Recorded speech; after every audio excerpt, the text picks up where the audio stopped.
Hola amigos, soy Paco Álvarez. Bienvenidos a un nuevo episodio de Historia Confidencial. En fin, no tenía casco, me he puesto esta gorra que tenía por aquí, que la verdad es que parecía el Capitán Haddock de viejo, sin que le vamos a hacer cosas terribles. Oye, muchísimas gracias por estar aquí en un episodio más de Historia Confidencial. Ya llevamos unos cuantos y espero que lleguemos a muchos y muchos episodios nuevos con vuestras sugerencias, con las ideas que me vais mandando y con las tonterías que se le ocurren a un servidor vuestro, Paco Álvarez, que si me seguís aquí, pues a lo mejor es que me conocéis de Castillón Confidencial o me conocéis de Twitter, bueno, de X, donde soy romanos_somos, o del Centinela del Misterio, el podcast, o de la COPE, donde estoy los fines de semana. ¿Para qué? ¿O de qué va esto de Historia Confidencial? Que como veréis hemos vuelto a la bandera japonesa con la que empezamos. Tengo un montón de banderas, las iré cambiando pues según según las vaya encontrando, es decir, según se me ocurra, según pueda, porque a la mitad de las veces se me olvida, me pongo y digo, ahí va, pues es esta bandera, pero bueno, en fin. A lo que iba, la cuestión es que esto de Historia Confidencial, este canal lo hemos hecho para hablar así entre amigos, de tú a tú, de cosas que deberíamos de saber, que no nos han contado, de curiosidades de la historia, de cosas que no se saben, ¿no? Pues yo qué sé, la semana pasada estuvimos hablando del real de A8, ¿no? De la primera moneda mundial, mucho más importante que el dólar, porque de hecho el dólar está basado en ella, igual que el rial, el real, etcétera, etcétera, los pesos, etcétera, etcétera, etcétera. Incluso la peseta al final pues tenía que ver con eso. El euro no tiene que ver con nada, bueno, en fin. Y ahora que lo quieren hacer que toda la moneda sea digital y que paguemos, no sé, en Gran Bretaña, por ejemplo, cada vez es más difícil poder pagar en efectivo en un sitio, cuando el dinero en efectivo es lo que nos hace libres, porque nos hace, digamos, yo qué sé, si tú tienes 50 euros y pagas algo en una tienda con esos 50 euros en billete y te dan el cambio, siguen siendo 50 euros, lo que si sumas la parte que se ha quedado comercial y la parte que te has quedado tú, y con lo que te quede lo sigues usando y siguen siendo al final 50 euros que se han revertido en la sociedad. En cambio, si pagas con una tarjeta de crédito, pues ahí al comerciante le van quitando un poquito, a ti te quitan otro poquito, no sé qué tal y cual, y al final, conforme se vayan haciendo transacciones, esos 50 euros desaparecen. Solo queda la banca, y que por eso la banca siempre gana.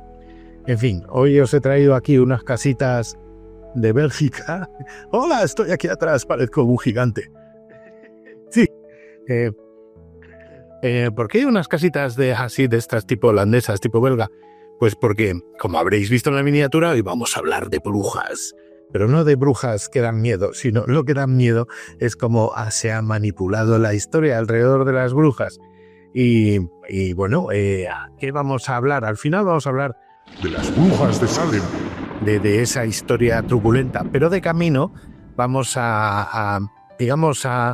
bueno, siempre se ha contado, ¿no? La Inquisición, las brujas que quemó la Inquisición, etcétera, etcétera. Pues eso es mentira.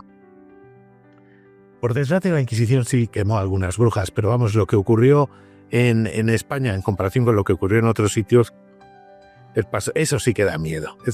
Y las brujas de Salem y el puritanismo en general, eso sí que da miedo. Bueno, vamos a empezar por como siempre, deberíamos, aunque parece que siempre se me olvida, pero no, esta vez no, amigos, ya llevamos unos cuantos programas y hay cosas que ya no se me olvidan. Como por ejemplo la frase del día, ya sabéis, y los que es vuestro primer episodio, pues aquí lo tenéis todos los días, pretendo comunicar una frase de alguien, obviamente más sabio que yo, lo cual es fácil, en la que pues hablemos o nos den algún buen consejo o algo así. En este caso, una frase nada más y nada menos de Stephen Hawking. Dice así: me he dado cuenta que incluso las personas que dicen que todo está predestinado y que no podemos hacer nada para cambiar nuestro destino, igual miran antes de cruzar la calle. Una gran frase, es verdad. O sea, por mucho que creamos en el destino y todo eso, nadie se la juega. Seguimos tomando precauciones, afortunadamente, por otra parte. La digo otra vez, me he dado cuenta que incluso las personas que dicen que todo está predestinado y que no podemos hacer nada para cambiar nuestro destino, igual miran antes de cruzar la calle. En fin, gran frase de Stephen Hawking. Bueno, y vamos a hablar de brujas, por fin. Antes de entrar en materia, hay una proclama pseudofeminista que me llama mucho la atención, que se utiliza en manifestaciones, al menos aquí en España, desde hace pocos años, que dice, el eslogan dice algo así como: somos las descendientes de las brujas que no pudisteis quemar, o las nietas, a veces dice, somos las nietas de las brujas que no pudisteis quemar. Oye, qué gran frase, ¿no? Y tal, y wow, una proclama que se utiliza incluso como grito antifascista, porque claro, ahora todo el mundo sabe que la Inquisición era fascista, ¿no? En el siglo XVII era todo el siglo XVII facha, en general. En fin, bueno, estoy seguro de que la gente que lo grita o se lo pone en camiseta o en pancarta no lo sabe, pero esa frase no tiene nada que ver ni con el feminismo, ni con la historia y evidentemente para nada con la Inquisición. Es una frase de un libro de fantasía ficción adolescente que se llama The Witches of Blackbrook, las brujas de Blackbrook, que es un libro que escribió la norteamericana Tess Tower en el 2015, que fue el primero de una trilogía que ya está por ahí en venta, de aventuras sobre unas chicas adolescentes que efectivamente son descendientes de unas brujas de Salem, que se reúnen en la actualidad y descubren sus poderes. No sabía que las brujas tuvieran poderes, pero bueno, en caso. El caso es que no tiene nada que ver ni con el antifascismo, ni con el feminismo, ni con nada de nada. Es un eslogan de un libro juvenil, como los de... ¿Os acordáis estos? ¿Cómo se llamaban? Amanecer, Anochecer, no sé qué. Los de los vampiritos y los hombres lobo. Pues esto es lo mismo, solo que con brujas. Y es el eslogan de ese libro. Perdón. Ay. Y bueno, pues es curioso empezar con esto. Aquí tenéis una foto para que veáis. Juan, nuestro técnico, como siempre, al pie del cañón, nos pone una foto de ese libro, precisamente, con el eslogan de somos las nietas de las brujas que no pudisteis quemar. Me gusta mucho más uno que circula por ahí, que es de una indígena mexicana, que dice somos las nietas de somos los descendientes de las mujeres que los mexicas o que los aztecas no pudieron sacrificar. Esa me gusta bastante más y se acerca bastante más a la realidad, afortunadamente. En fin. El caso es que esto de las brujas y la Inquisición y dónde se quemaron brujas. Punto primero, que se queme una bruja o que se queme una mujer por bruja es una barbaridad, obviamente, pero que ocurriera lo que ocurrió, sobre todo en los países protestantes, qué curioso, a lo mejor eso no lo sabías, y sobre todo en ciertos países protestantes, pues es lo que no nos han contado. Uno se queda con, brujas, Inquisición, no sé qué, tal cual, Salem, a lo mejor, pero... es que los católicos eran unos... tal. No, pues resulta que se quemaron muchísimo más en otros sitios. Aquí tenéis, Juan nos va a poner un gráfico de Economist, que no creo que sea un medio que podamos tildar de españolista. Según estas cifras, según este gráfico, como podéis ver, de mujeres quemadas en la hoguera entre 1300 y 1850, es una lista que encabeza Alemania, ¡chan!, con 16.474 mujeres quemadas en la hoguera, seguida de cerca por la dulce y tierna Suiza, el país del chocolate y tal, con 9.796, que es una burrada para la población que tenía Suiza entonces, y seguido por Francia con 4.159, etcétera. España, no sé si sale en el gráfico, 17. Cada una de ellas terrible, pero 17. Así que quiero decir, no es posible que hubiera descendientes de esas brujas que no pudisteis quemar. Porque curiosamente, esto de que las brujas no existen, las meigas no existen, pero a ver las águilas, donde se ha dicho, efectivamente, como habéis visto en el gráfico, es en los países protestantes, en los países puritanos. Aquí tenéis un bonito dibujo de brujas en Noruega, por ejemplo. Estas brujas, es una barbaridad, decía, pero por ejemplo, Alonso de Salazar es un investigador de la Inquisición española que fue enviado a averiguar qué es lo que había de verdad en esto de las brujas, ¿no? Y de si había personas que podían llegar a acuerdos con el demonio y todo lo demás. Y bueno, pues él fue y vio que esos hechizos y encantamientos no eran nada más que pura fantasía. Y la Inquisición, curiosamente, salvó o evitó que se quemaran mujeres como bruja, porque decían que no eran personas especialmente malvadas, sino más bien gente ignorante que había sido engañada, incluso a lo mejor por el diablo, pero engañada. El caso es que a principios de 1600, del año 1600, en Francia comenzó una terrible caza de brujas por orden del rey Enrique IV de Francia, y que fue una persecución especialmente dura en el sur del país, en una región que se llama La Purdi, muy cerca de la frontera con España. Y muchas mujeres cruzaron la frontera hacia Navarra, etcétera, etcétera. Una de estas mujeres se instaló en Zugarramurdi, que os sonará como sitio de brujas por excelencia, y pronto pues se hizo amiga de la gente del pueblo y tal, y empezó a contarles a la gente que ella era bruja, que había sido bruja, y que durante uno de los aquelarres pues había visto a una vecina de ahí, de ese pueblo, que se llamaba María, que la había visto también en el aquelarre, ¿no? Bueno, aquí, mientras tanto, tenéis este precioso cuadro de Goya, Aquelarre, con el macho cabrío ahí y tal. Luego veremos más imágenes de brujas ardiendo, terrible. En fin, el caso es que al principio María dijo que era mentira, que era un invento de la francesa, que era como llamaban a esta señora, pero luego al final confesó que era cierto y empezó a haber ahí un montón de lío y tal. Y al final mandaron a Salazar para que hiciera una investigación exhaustiva, y bueno, el inquisidor recopiló testimonios, llevó a cabo experimentos, analizó los supuestos objetos mágicos, y sus conclusiones fueron que todo el proceso, en el que por cierto había muerto gente porque llegó tarde, había sido una estupidez. No encontró ni una sola prueba de que la brujería fuera cierta, y además señaló que la mayoría de las acusaciones entre los vecinos eran totalmente falsas, o bien motivadas por venganzas personales, o bien por miedo, ignorancia, etcétera, etcétera.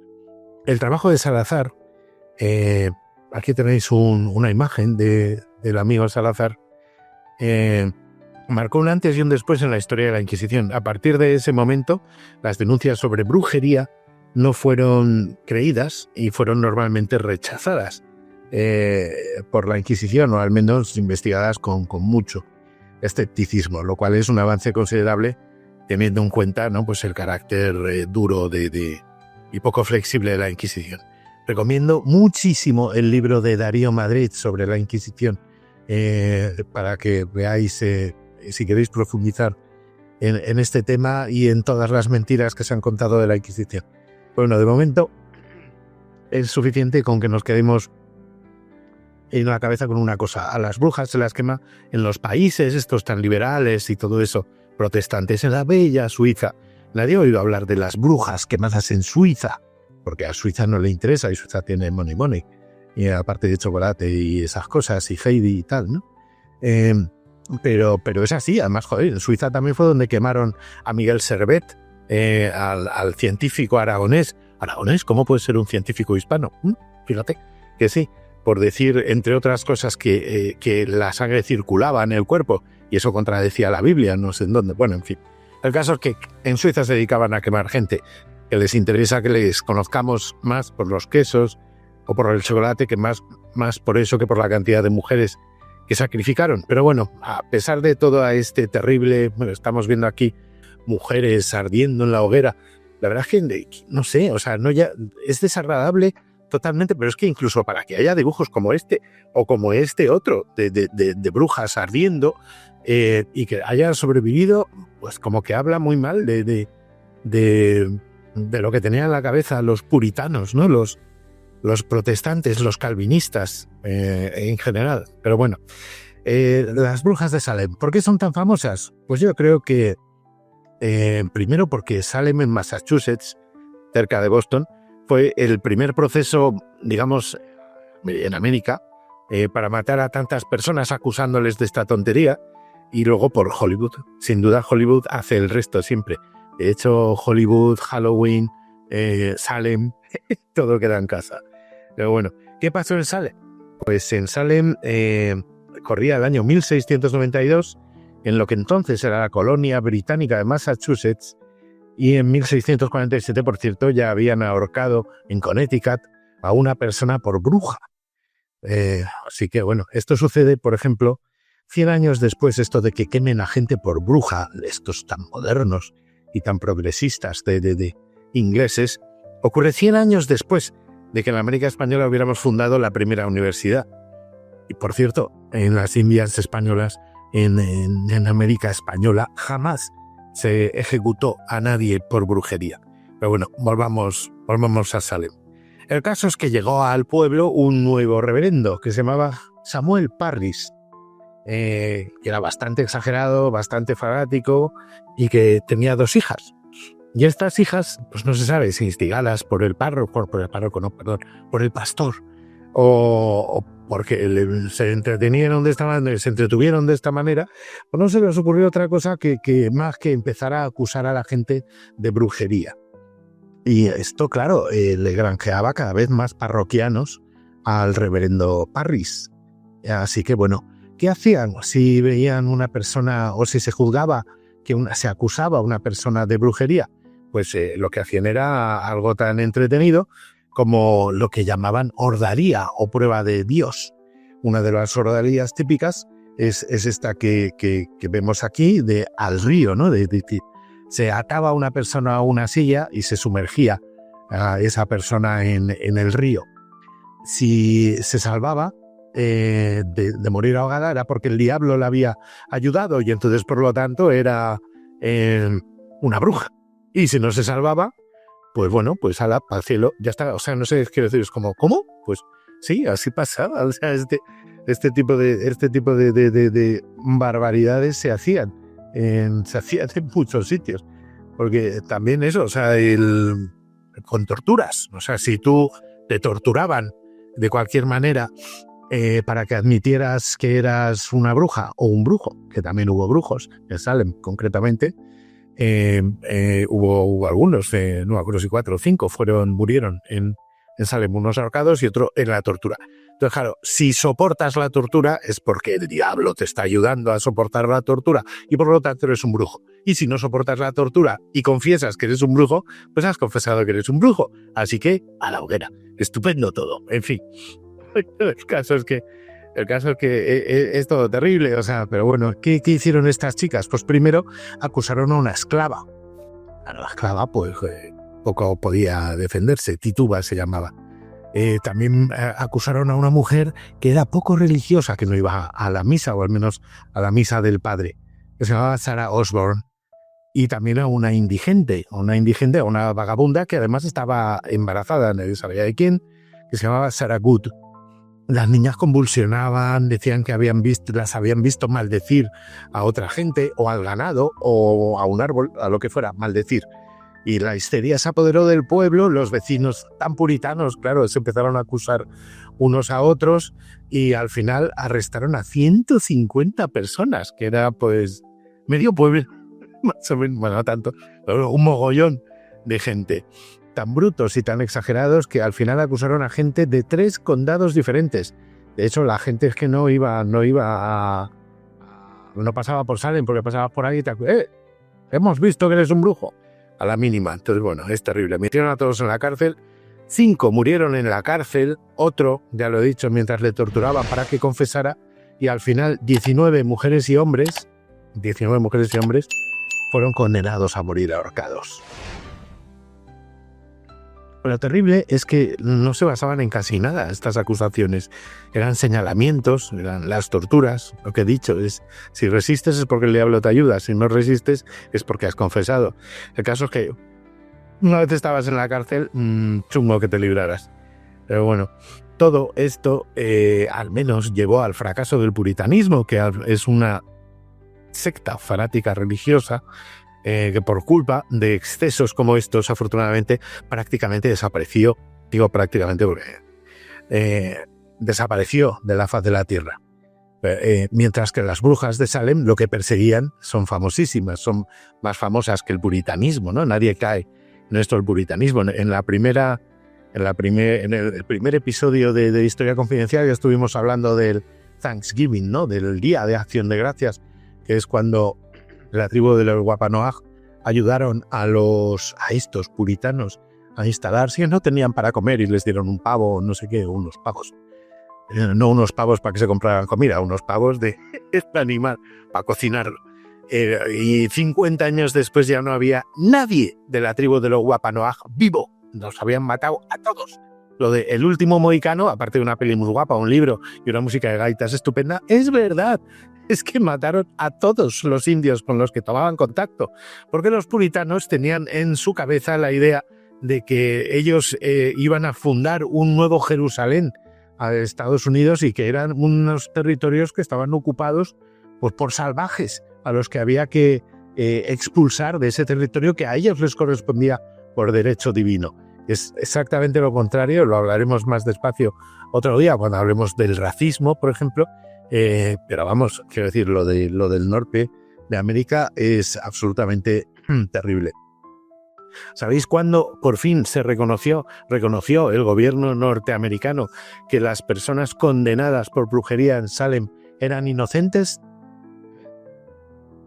Una pregunta, ¿verdad? Que esto tampoco lo han contado. En el 2001. El 2001. Hemos quedado que las mataron en el siglo XVII, a finales del siglo XVII, y hasta el 2001 no hubo un tribunal, de hecho fue la gobernadora de Massachusetts que promulgó oficialmente la inocencia de las personas condenadas. Madre mía. En fin. Por cierto, sí, mataron, lo tengo aquí a la chuleta, mataron a 19 mujeres, 5 hombres, entre ellos George Brooks, que casualmente era el pastor rival del amigo, el de las niñas, del muchacho este fanático que hemos dicho que se llamaba, que lo tengo por aquí. Madre mía. Samuel Parris, fíjate, casi como parroquia. En fin. Uy, que se me mueve la cámara. Es que esto es humilde amigo, sí es verdad. No lo creéis, pero es cierto. En fin. Que es una auténtica barbaridad este tipo de cosas que ocurrían. Y en lo que no nos han contado, lo que siempre nos cuentan es que los sanguinarios somos los hispanos, ¿no? Los machistas somos los hispanos. Pero luego, qué cosas, ¿no? Que resulta que las mujeres en toda la hispanidad mantienen sus apellidos, afortunadamente. Pero ellos no.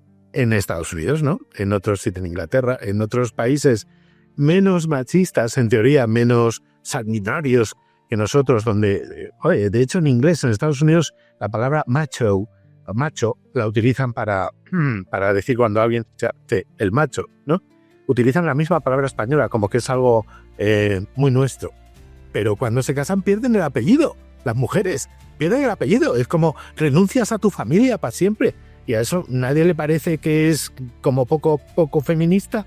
En cambio, nosotros no está muy claro. Yo creo que es la costumbre de siempre, pero creo que en época de Isabel la Católica se sancionó. No tengo claro el dato, o sea que no lo puedo afirmar tal cual, pero sí es verdad que desde siempre, desde que se empezaron a utilizar apellidos, porque la Edad Media era un poco a voleo, desde que se sancionó cómo son los apellidos, todas las personas tenemos el apellido de nuestro padre y el de nuestra madre, y evidentemente nuestras madres mantienen su apellido cuando se casan. No como las americanas se apellidaba Smith y se casa con uno que se llame Candy y es Patty Candy. Automáticamente el apellido no es ni señora de Candy, no, es Candy para siempre y se cambian todos los papeles. Y si luego se divorcian, pues tienen que volver al nombre de soltera o al nombre de su nuevo pareja o marido. Bueno, es un lío, un desastre. Pero claro, eso no lo señalan, igual que no señalan que efectivamente son ellos los protestantes, los que se supone que no, nosotros, la ciencia avanzó en el protestantismo porque el catolicismo es oscuro, oscurantista y tal y cual. Un día hablaremos del color negro y del oscurantismo del catolicismo clásico, pero lo que es real es el número de mujeres pobrecitas, que fueron asesinadas, quemadas por brujas en países protestantes, en países puritanos, calvinistas, etcétera, etcétera. Y bueno, pues hasta aquí más o menos el capítulo de hoy en cuanto a contenido y cosas serias. Ahora paso a deciros, amigos, como siempre, agradeceros muchísimo que estéis ahí, que nos recomendéis, que suscribáis, que digáis a vuestros amigos que se suscriban. Si esto os ha gustado, hay muchos más capítulos y iremos haciendo uno más cada semana en la que hablaremos pues de muchísimas cosas. Y bueno, pues agradeceros a todos, a Cruz 874, este ya lo dije el otro día, que preguntaba por el muro de Berlín, Fernando Sánchez, Roberto López, Inma de Lamas, Davinia, Zuleika, amigas también del Centinela, montones de gente, Rosario, Aldo, Ana María, Amparo, Nancy, César, Dani, Miguel, Milagros, muchísimos. Leo todos vuestros mensajes, contesto a todos vuestros mensajes más pronto más tarde y tomo nota de todas vuestras sugerencias, aunque tarde en llevarlas a cabo, porque claro, vamos haciendo los programas, voy preparándolos con una cierta antelación para que no nos pille el toro luego, ¿no? Y bueno, pues os quería preguntar si os parece bien y conveniente la hora a la que, ya os lo dije, los pregunté un día, si preferíais a las 10 o a las 10:30. En teoría da igual, porque luego cada quien ve el programa cuando quiere, ¿no? Pero bueno, si preferís que adelantemos o retrasemos la hora, pues se agradece que nos lo digáis también. Y bueno, y insisto, se agradece muchísimo, sobre todo, que le digáis a la gente que se suscriba, que nos vean un rato, que aguanten un rato a este señor que viene aquí a contaros las cosas así, de tú a tú, cara a cara, sobre la historia, sobre las cosas que deberíamos de saber y que muchas veces no nos han contado. Ya sabéis, vuestras sugerencias en comentarios en YouTube, o también podéis mandar un correo aquí a club@pacoalvarezromano.es. Si no me conocéis de otro sitio, es que esto de romano es como me llama la gente normalmente, porque suelo hacer libros de Roma y pues en la mayoría de los sitios donde voy es para hablar de Roma. Pero oye, soy historiador, me gusta toda la historia y bueno, pues algún capítulo hablaremos de Roma, pero es que la historia es tan grande y tan larga, y yo creo que hay menos discusión sobre Roma, aunque oye, también hay cosas que no nos han contado, como veréis. Un día hablaremos, por ejemplo, de la dinastía de las mujeres ulpiaelias, que son las mujeres hispanas, que son las mujeres de los emperadores, de todos los emperadores del siglo II. Mujeres sin las cuales el imperio no hubiera, digamos, sido heredado por quien era heredado, porque era un poco como si fuera, bueno, de hecho Adriano dijo, cuando le preguntaron, Adriano se llevaba fatal con su mujer, entre otras cosas, porque Adriano era gay, y entonces una vez le preguntaron que por qué no se divorciaba. Y él dijo, es que su dote es el imperio, o sea, si me divorciara de ella tendría que renunciar a ser César. Eso dicen que dijo. Bueno, el caso es que evidentemente las mujeres hispanas, las de ambos hemisferios, desde siempre han sido importantísimas y fundamentales. Así que pues nada, amigos, solo me queda invitaros a, si no habéis visto los otros capítulos, que los veáis. De vez en cuando subimos un short también para mantener aquí, o para algo que haya ocurrido de golpe y que os quiera contar.